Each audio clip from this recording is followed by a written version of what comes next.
সাহস হারিয়ে ফেলো না বন্ধু, তোমাকে অনেক দূরে এগিয়ে যেতে হবে। হ্যাঁ, জীবনে কিছু তো একটা করে দেখাবো, এই বিশ্বাসটা মনে আছে। অলসতা ছেড়ে দিয়েছি, কারণ সফলতার পিপাসা লেগেছে। তুমি আজ ধীরে ধীরে এগিয়ে যেতে থাকলে সফলতার ট্রফিটা কাল তোমার হাতেই থাকবে। আরে, সহজে পাওয়া জিনিসটা কেউ মূল্যায়ন করে না। সবার থেকে আলাদা জিনিস পাওয়ার জেদটা কেউ ছাড়ে না। জিতে যাওয়ার মজাটা তো তখন হবে যখন সবাই তোমার হেরে যাবার দৃশ্যটা দেখার জন্য অপেক্ষায় থাকবে। জীবনে হাজার বাধা আসুক, তুই প্রতিনিয়ত এগিয়ে চল।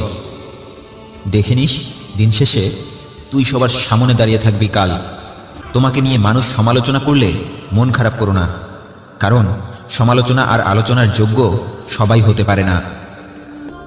কিছু কিছু জিনিস অনেক চাওয়ার পরেও যদি না পাও, তবে বুঝে নিও সেই জিনিসটা তোমার যোগ্য ছিল না। তোমার কপালে কি লেখা আছে সেটা তোমার আল্লাহ ছাড়া আর কেউ জানে না। তাই তুমি চেষ্টা করে যাও বন্ধু। তোমার চেষ্টায় দম থাকলে আল্লাহ তোমার কপালে এত দামি দামি উপহার লিখে দেবেন যা তুমি কল্পনাও করতে পারবে না। আসলে যার বোঝার ক্ষমতা যতটুকু, সে তার থেকে বেশি বুঝতে পারে না।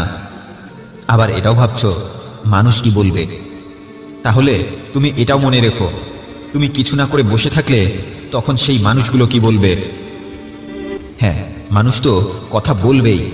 তুমি যদি তাদের সেই কথাগুলো শুনে নিজের কাজ করা ছেড়ে দিয়ে থাকো, দেখবে তবুও তারা কথা বলা বন্ধ করে দেবে না। তাই আজ থেকে মানুষের কথা শোনা আর তাদেরকে খুশি করানো বন্ধ করে দিয়ে নিজের কাজে মনোযোগ দাও। হ্যাঁ, যারা চেষ্টা করে তারাই ভুল করে, আর অপদার্থ মানুষ তো তারাই যারা নিজের মূল্যবান সময় নষ্ট করে অন্যের ভুল খুঁজতে থাকে। এই পৃথিবীতে সবকিছুই আছে বন্ধু, খারাপ খুঁজলে খারাপ, আর ভালো খুঁজলে ভালোটাই পাবে। যখন আপনি কাউকে অপমান করতে থাকবেন, তখন এটা অন্তত মনে রাখবেন, ওই সময়টাতেই সেই মানুষটার কাছে আপনার সম্মানটাও কমে যাচ্ছে। জীবনে আফসোস করা ছেড়ে দিন। যারা আপনাকে ছেড়ে দিয়েছে, একদিন তারাই আফসোস করবে। মানুষের সাথে কথা বলার সময় এতটা ছোট হয়ে যান যেন আপনার সাথে কথা বলার সময় কেউ নিজেকে ছোট মনে না করে।